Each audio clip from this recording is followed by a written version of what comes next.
Hi guys! Sagutin natin ang question na ito. So, the question is, a bag cost 1,200 pesos.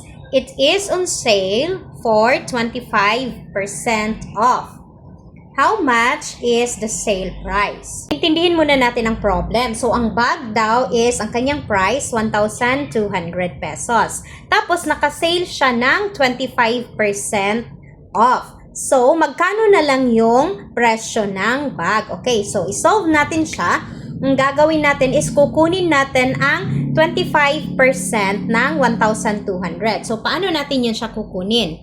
Sa pagkuha ng percent is imo-multiply natin si 1,200 kay 25%. Okay, so si 25% is magiging 0.25.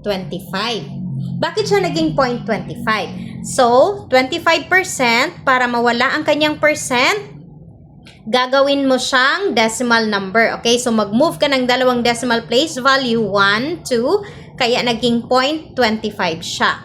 Or, 25% divided by 100. So, depende na yon. Pero mas madali ang ganito na i-move mo lang ng dalawang decimal place value ang iyong decimal point papunta sa left. So, ngayon, i-multiply na natin siya.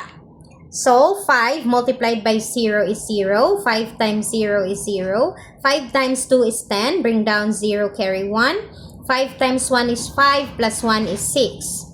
Next, si 2 naman. So, 2 times 0 is 0. 2 times 0 is 0. 2 times 2 is 4.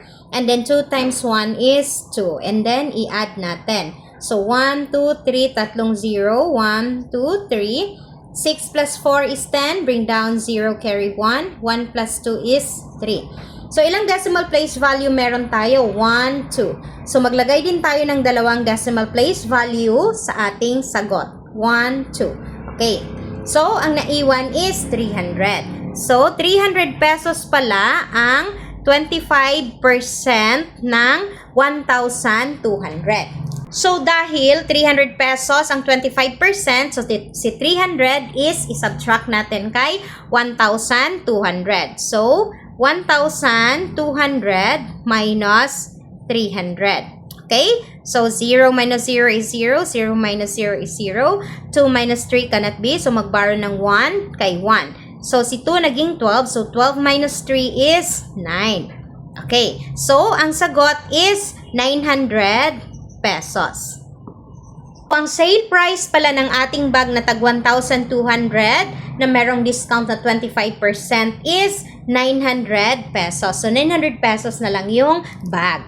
Okay, so that's all for today's video guys. Sana naintindihan nyo ang ating problem at kung paano natin sinolve ang ating problem.